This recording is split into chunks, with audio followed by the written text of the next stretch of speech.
안녕하세요. 빌립보 교회를 향한 바울의 기도입니다. 오늘 본문은 빌립보서 1장 1절에서 11절입니다. 1절 그리스도 예수의 종 바울과 디모데는 빌립보에 사는 그리스도 예수 안에 있는 모든 성도들과 감독들과 집사들에게 편지를 씁니다. 자신을 종이라고 소개하는데 이 단어는 양면을 가지고 있습니다. 우선 헬라나 로마 문화에서는 비하의 언어입니다. 그의 기본적인 삶의 자세가 예수 그리스도에게 완전히 예속되어 그를 섬기는 것을 나타냅니다. 그러나 이 단어는 주의 종이라는 구약의 수거입니다. 구약에서 모세, 다윗, 선지자들 같이 하나님의 구원사에서 중요한 역할을 감당하는 사람들을 가리킬 때도 종이라고 했습니다. 따라서 바울은 자신을 하나님의 구원사에서 중요한 역할을 한 모세, 여호수아, 다윗, 선지자들과 같은 반열에 올려놓고 있는 것입니다. 디모데를 공동 발신자로 언급한 것은 디모데가 바울의 빌립보 복음 전파 사역을 열심으로 도왔을 뿐 아니라 몇 차례 빌립보를 방문함으로써 빌립보 교회에 잘 알려져 있었기 때문이고, 바울은 이 편지를 쓸 당시 옥중에 갇혀있는 자신을 대신해서 디모데를 빌립보 교회에 파송할 계획이 있었기 때문입니다. 빌립보에 사는 그리스도 예수 안에 있는 모든 성도들이라는 표현을 사용했을 때 바울에게는 큰 감회가 있었을 것입니다. 왜냐하면 빌립보는 자신이 복음을 전하기 전까지는 그리스도와는 완전히 무관한 이교적 도시였기 때문입니다. 알렉산더 대왕의 아버지 필립 2세가 자기 이름을 따서 세운 도시로서 옥타비아누스, 즉 가이사 아구스토가 군사 식민지로 삼으면서 로마의 축소판과 같은 곳이 된 곳이 바로 빌립보입니다. 퇴직군인들을 정착시키고 로마 시민법이 적용되는 특권을 줘서 빌립보인들은 마게도냐인인데도 로마 시민이라는 긍지가 드높았습니다. 이러한 헬라와 로마적 분위기가 뒤섞인 가운데 유대인들은 정착하지 못했고, 그로 인해 유대인 남자 10명만 되면 만들어졌던 회당조차 세워지지 않았습니다. 이곳에서 바울은 두아디라 성의 자주장사 루디아에게 복음을 전하고 세례를 베풀어서 루디아의 가정에서 빌립보 교회를 시작하게 되었습니다. 특별히 감독들과 집사들을 언급한 것은 그들이 교회 일치의 최우선의 책임을 가진 지도자들인데도 서로 다투고 있었기 때문입니다. 감독이 영적인 것에 책임이 있는 직분이었다면 집사는 교회 생활과 관계된 직무에 책임이 있었고, 집사들의 가장 대표적인 직무는 구제하는 일이었습니다. 사도행전의 7 집사들은 식탁의 음식 배분뿐 아니라 전도와 설교도 했습니다. 초대교회의 집사와 오늘날의 집사를 동일시하면 안 됩니다. 3절에서 5절 나는 여러분을 생각할 때마다 내 하나님께 감사를 드립니다. 또한 여러분 모두를 위해 항상 기도할 때마다 기쁨으로 간구합니다. 이는 여러분이 첫날부터 지금까지 복음에 동참해 주었기 때문입니다. 바울의 편지들엔 서문 형식에 이어서 감사 형식이 나옵니다. 먼저 성도들로 인해 감사하면서 그들을 추켜 세웁니다. 수신자가 발신자의 이야기를 잘 받아들이도록 수신자의 칭찬으로 시작합니다. 생각하다는 헬라어로 언급하다입니다. 기도 때마다 성도들의 이름을 부르면서 하나님께 감사한다는 뜻입니다. 내 하나님이라 한 것은 비록 자신이 감옥에서 죽음의 위기에 처해 있긴 하지만 자신과 하나님과의 관계는 더욱 긴밀하다는 것을 보여주는 것입니다.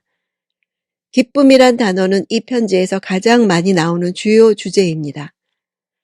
첫날이란 바울이 아시아에서 일하다가 꿈에 마게도냐에 건너와서 우리를 도우라는 환상을 보고 마게도냐 지방에 건너가 복음 사역을 시작한 첫째 날을 의미합니다. 6절 여러분 안에서 선한 일을 시작하신 분이 그리스도 예수의 날까지 그 일을 성취하실 것을 나는 확신합니다. 선한 일은 복음 전파입니다. 복음을 전파하게 하신 분도 하나님이시지만 그 일을 실제적으로 이루어 가시는 분도 하나님이십니다. 그러므로 성도는 구원의 대열에서 절대 낙오될 수 없는 것입니다. 핍박 가운데 흔들릴지도 모를 그들의 믿음에 확신을 주고 구원을 완성하실 것에 대한 확신을 주려는 것입니다. 7절. 여러분 모두에 대해 내가 이렇게 생각하는 것이 마땅한 것은 내가 여러분을 마음에 품고 있기 때문입니다. 이는 내가 사슬에 매었을 때나 복음을 변호하고 확증할 때나 여러분 모두가 나와 함께 은혜에 동참한 사람들이 되었기 때문입니다. 여러분 모두라는 말을 여러 번 되풀이하는 것은 빌립보 교회의 분열을 염두에 두었기 때문입니다. 지금 바울은 로마 감옥에서 가이사의 재판을 앞두고 이 서신을 쓰는 중이므로 매었을 때에는 투옥된 상태를 나타냅니다. 복음의 진리됨을 변호와 확증이라는 두 단어로 말하고 있습니다. 변호하고 확증하는 것은 법정에서 복음에 대해 변증하는 것을 나타내는 법률 용어입니다. 자신과 함께 은혜에 동참했다는 것은 빌립보 교회가 헌금과 기도로서 헌신한 것을 말하고 있습니다. 9절 10절. 나는 여러분의 사랑이 지혜와 모든 총명으로 더욱 풍성하게 돼서 최선의 것이 무엇인지 분별할 수 있게 되기를 기도합니다. 그래서 여러분이 그리스도의 날까지 순결하고 흠이 없이 지내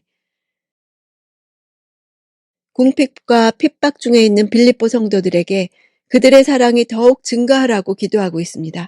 그들 안에 내분이 있는 것에 따른 이 편지의 주제를 예고하고 있습니다. 지혜는 일반적인 깨달음을 말합니다.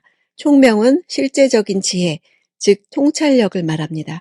그들이 더욱 사랑하되 서로가 가져야 할 정말로 좋은 가치들이 무엇인가를 분별하여 그것을 권할 수 있는 지혜와 총명을 갖춘 사랑을 하기를 빌고 있습니다. 순결하다는 것은 해가 비칠 때 분명하게 드러나는 확실함을 뜻합니다. 흠이 없다는 것은 허물 없다는 뜻으로 남에게 걸림돌이 되는 요소를 갖지 않았다는 뜻입니다. 11절. 예수 그리스도로 인한 의의 열매로 충만해져서 하나님께 영광과 찬송을 돌리게 되기를 기도합니다. 의의 열매는 예수 그리스도로 말미암아 옵니다. 의의 열매는 구원받은 성도의 생활 가운데 나타나는 하나님의 뜻과 합치되는 삶의 증거를 말합니다. 하나님께 영광과 찬송을 돌린다는 말은 구약시대부터 사용되던 상용구인데 이 말로 기도를 끝맺고 있습니다. 빌립보서는 읽는 이들에게 발신자 바울과 수신자 빌립보인들 간의 상호 사랑의 따뜻함을 잘 전달해 줍니다. 이 편지에서 가장 많이 되풀이되는 단어는 기쁨입니다. 그 다음으로 그리스도라는 말이 가장 많이 나옵니다. 온통 그리스도로 가득 찬 편지라고 해도 지나치지 않습니다.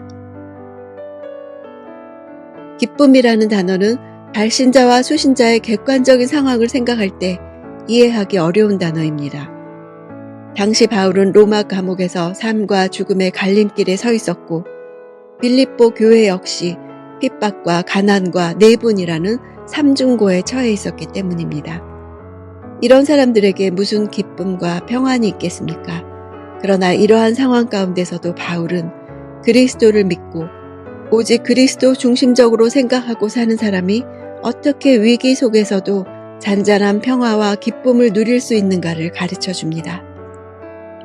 내게는 지금 어떤 상황에 있을지라도 그리스도 안에서 이런 기쁨이 있습니까?